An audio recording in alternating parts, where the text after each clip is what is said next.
Hello, I'm the Nostalgia Critic. I remember it so you don't have to. Remember in 1994 when Stargate came out?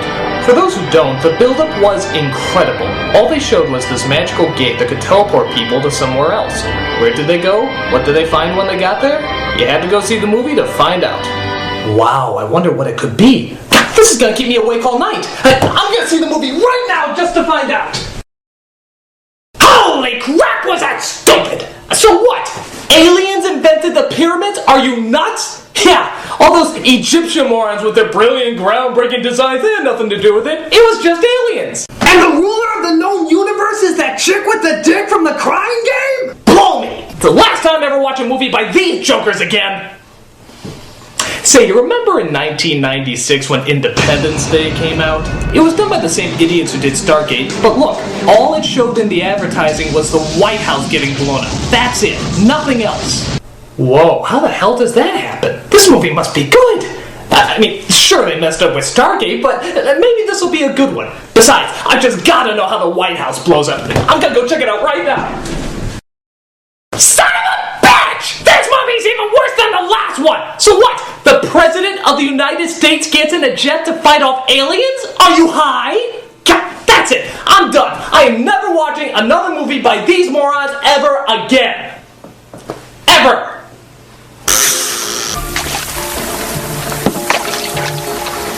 Nope, not interested. No. I got a bite! No, I don't care.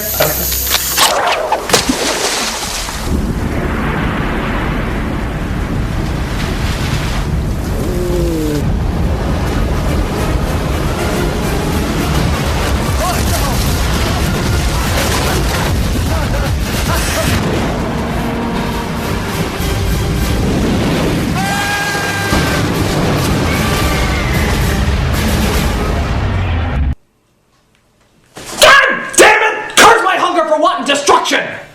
Alright, so even though the filmmakers made two horrible movies before, Godzilla hooked us all in with its clever advertising. How? Because they never showed the monster. You had to see the movie in order to see the monster. So advertisers thought up the brilliant strategy of describing the monster for us, like vehicles that said his foot is as long as this bus, or billboards that said his head is as big as this sign. It was downright genius. Alright guys, so you suckered us in yet again. But please, can you try and give us a good movie this time? I mean, it's Godzilla! It can't be that difficult to make something that's just so unentertaining. Oh, you shit-knockers! You did it! You actually did it! You made Godzilla even less credible than it already was! Somebody give these douchebags an award for sucking! So if I had to sit through this pile of dino droppings, I figure you ought to share the pain with me. The film starts out with, oddly enough, a monster attacking the Japanese. Haven't seen that before.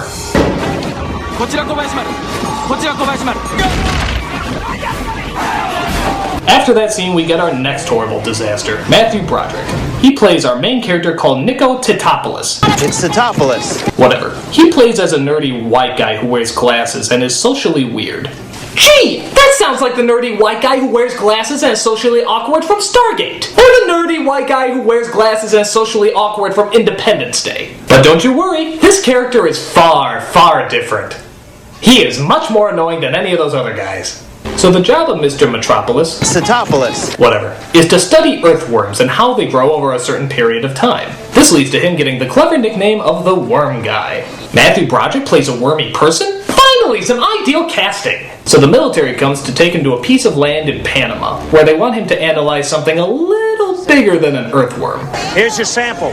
Study it. what sample? You're standing in it.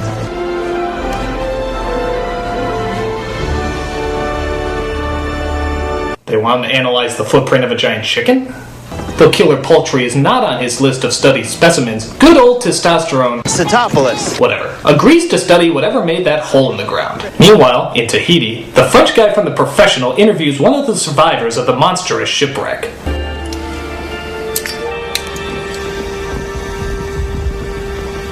Whoa, a lighter. I've seen giant radioactive lizards the size of the kingdom, but a lighter? That gets my attention. What did you see, old man? Okay, apparently fire translates English into Japanese, but I digress. What did you see, old man? Godzilla.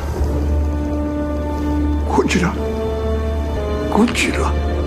This seems threatening at first, but take a look at what Godzilla actually translates out to. Godzilla. Godzilla. Next we cut to New York City, where a woman named Audrey wants to try and get a reporting job from an anchor she's working for, played by Harry Shearer. He's gonna consider me for the job? What else did he say? Why don't we talk about it over dinner tonight? Your place.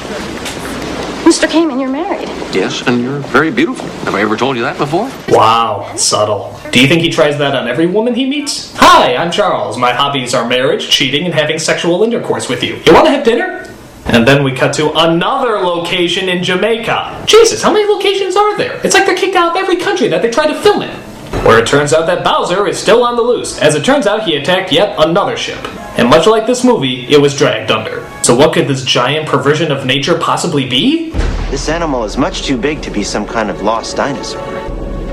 A hybrid caused by the fallout on these islands. Like your earthworms? Yes. I believe that this is a mutated aberration. Just like my career. I'm acting! Next we cut to Audrey's friends, played by a very annoying Vicki Lewis and an even more annoying Hank Azaria. I'm telling you, he is dirt. He's a douchebag, gutter slime, dog crap, puke chunks. Hey, I'm eating. You don't see I'm eating? Come on, I'm trying to be all New York here. Bada bing, boom, bam, and jets and stuff. She's suddenly distracted when she sees Mr. Tapdancelus, Cetopolis. whatever, on the TV screen. Seems to be unusually tight security around the crash site, possibly because of the While that's going on, we see the mayor of New York and his aide appeasing the city. Tell me if these two look familiar at all. Oh, they're spoofing Siskel and Ebert, I see. Apparently Mayor Ebert is an anger-obsessed screamer who spends most of his time eating candy, while his aide Gene is a slimy little yes-man who blindly agrees with everything he says. Take that, Siskel and Ebert! How dare you have an opinion!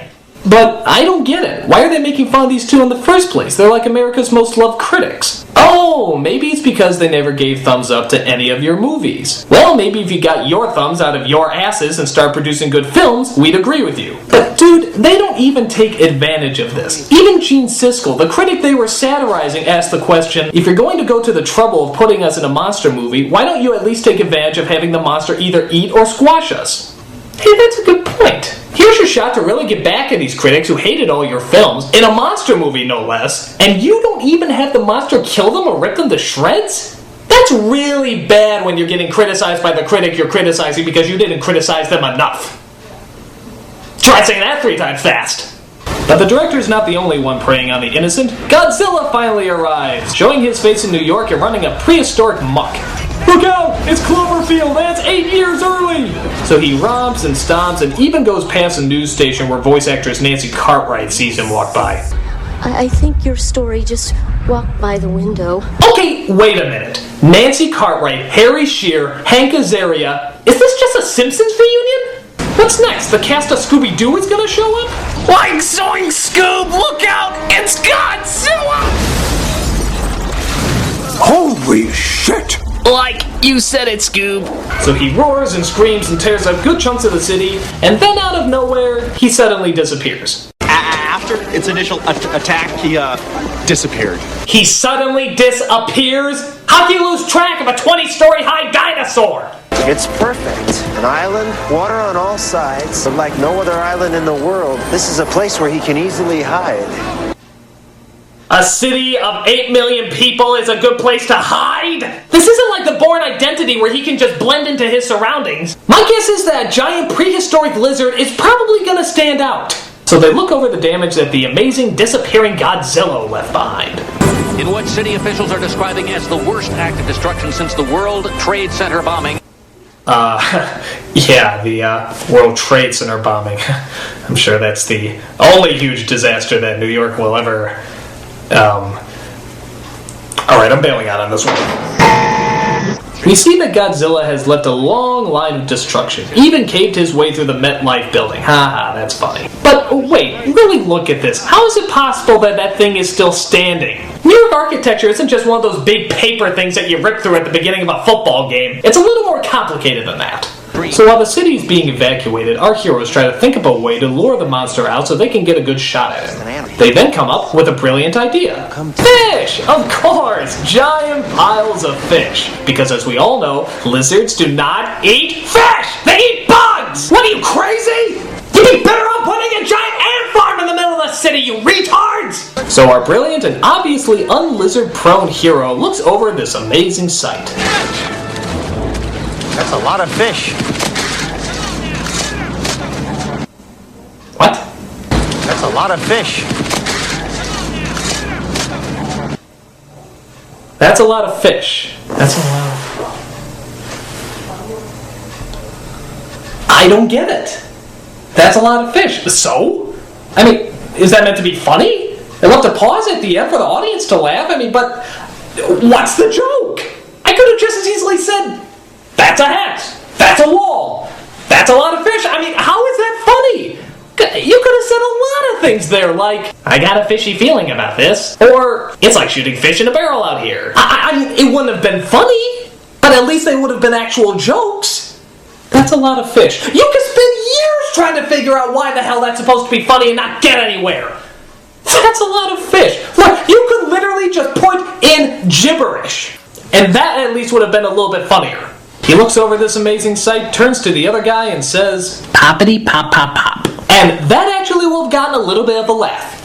Just nonsense off the top of my head is funnier than these guys trying to willingly produce written humor. Think! So, after Mr. Tin Manopoulos, Cetopoulos, whatever, makes his brilliant remark, guess who comes to dinner?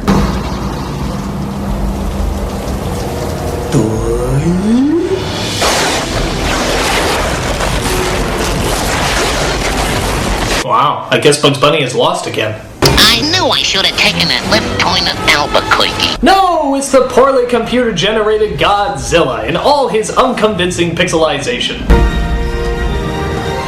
Did you get my good side?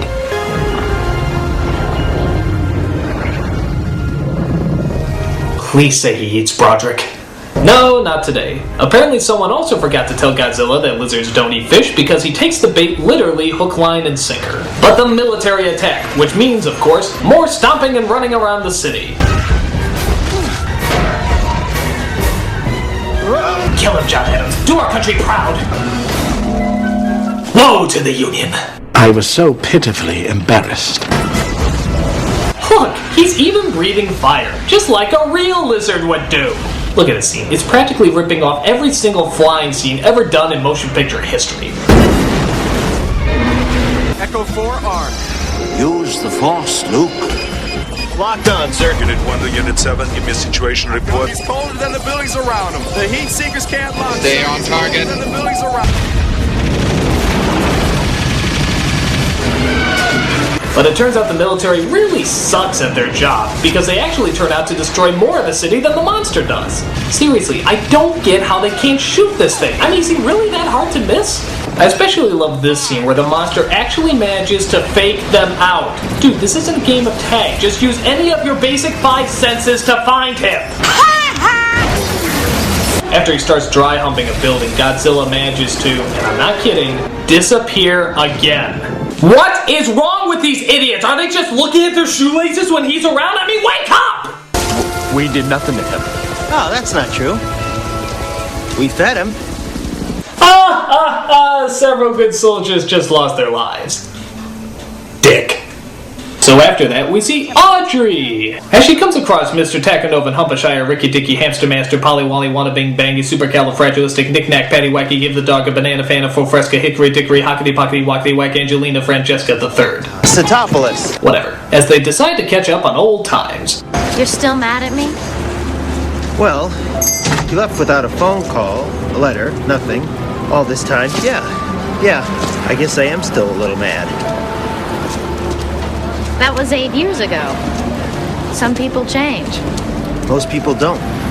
I'm sorry, but, you are aware that there was just a giant radioactive monster roaming through the city, right? 8 years is a long time. Can I make you a cup of tea? Sure. That'd be nice. By the way, did you see all that fish? There was a lot of it. She stares over as apparently her ex-boyfriend keeps a lot of pictures of her lying around. Most women would find this creepy, but the script's out-of-touch reality suggests that she finds it charming. So charming that she steals a videotape of top-secret information from him so she can post it all over the news. Wow, what a whore. Meanwhile, as helicopters continue to search for plot, Broderick comes across a stunning realization. Godzilla is pregnant? But how can that be? Males can't lay eggs. Not if he reproduces asexually. Wow, how dramatically convenient. The blood that I collected revealed that the creature is either about to lay eggs or already has. Gentlemen, we could have sequels. Horrible, horrible sequels. These eggs are going to hatch very quickly. How could you possibly know that? The fish that we found on the subway. He's not collecting all his food just for himself. And I don't think I need to remind you, gentlemen, that was, in fact, a lot of fish. But the army doesn't listen to Broderick's pleas as they discover that he accidentally leaked information to the news and is booted off the assignment. Audrey tries to apologize for being a bitch. It was a terrible thing to do. I never should have done that. Good luck with your new career. Really think you have what it takes? I thought we had something. I thought we had fish! But Jean Reno pops up as it turns out that he's part of a secret French organization as they set out to stop Godzilla because they care about the Americans. Can you believe us to expect such a thing? I mean, not the giant radioactive lizard, the French trying to help Americans. Ridiculous. Because the fish plan worked so well the first time, the military plans to do it again. Only this time they're luring the monster out into Central Park. Because as we all know, no one can survive Central Park in the middle of the night. Godzilla comes out for the 11th rainy day in a row and again falls for the bait. Alright, I'm just going for the fish. We cool? We cool? Oh, you cock tease! With some more explosions and obnoxious kabooms, Godzilla runs through the city yet again. I'm starting to think you don't like me very much. Oh good, he jumped into the Hudson River. He'll be dead in a matter of seconds. But the Green October is standing by to zap this rapscallion back to Kingdom Come. Direct hit! I just wanted to be on Broadway. You'd think that'd be the end, but nope. Our heroes drive into the demolished subway to find the nest of eggs that Broderick was talking about. But wait, how are the French gonna pass by as Americans? Who you boys with? We're with the 3-2, sir. I didn't ask you, soldier. You got a problem talking? Well, no, sir, I'm fine. All right, keep it moving. Well, thank you very much. Elvis Presley movies. What's the king? Could be worse. He could have done his Jerry Lewis impression. I just wanted to ride on the underground choo-choo with the wheels and the sparks and the lady! So they come across a destroyed Madison Square Garden where they make their discovery. Quiet, I think I hear fish. Faster than you can say green eggs and ham, our heroes come across a nest of Cadbury eggs from hell. But the eggs start to hatch, and rather than just shoot the damn things, the French do what they're best known for. Give up and scram. And this is the part of the movie I like to call, guess what part of Jurassic Park they're stealing from?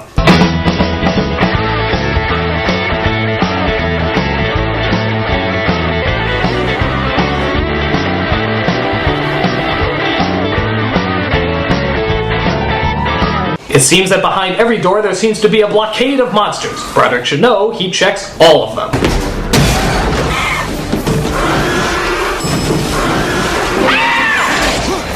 Once again, the mystical gumballs of doom seem to give the monsters the slip as they get out of the building just before the military blows it to smithereens. So this should be the end of the movie, right? No, because Godzilla actually resurrects himself back to life. Truly, he is the son of Godzilla. So this leads to yet another chase scene where our heroes race across the city in a taxi. Turn the meter off! Turn the meter off! You know, they outwit this thing just a few too many times. He breathes fire at them, they just turn around. He corners them in a tunnel, they just turn on their headlights. They get trapped inside his mouth. Hey, got a quarter? I know this is probably a bad time to mention this, but do you guys remember all that fish? Wasn't that something? So he gets tangled up in the Brooklyn Bridge as the military throw everything they got. Direct hit, but the target is still moving, sir. We'll circle around and fire again! Just blow shit up! It's all we know how to do!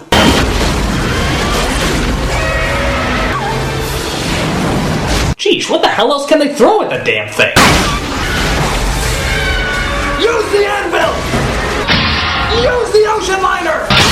That's it! Bring in the sink, boys! After the creature finally goes down, we get that lame scene where I guess you're supposed to actually feel sorry for it. I've had more emotions for my toilet brush.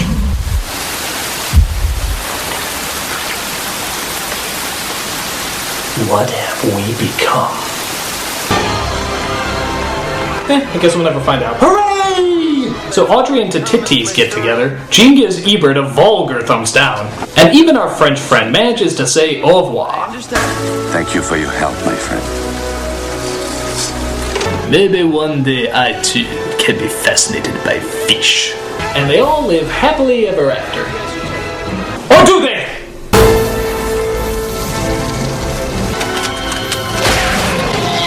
I don't think so. In my world, this movie is over.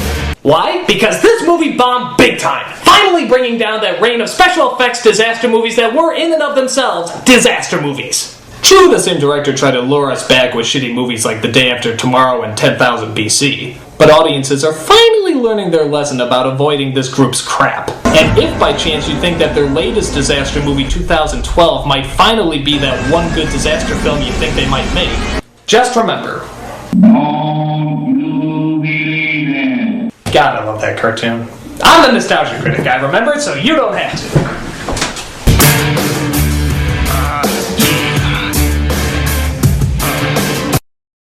That's a lot of fish.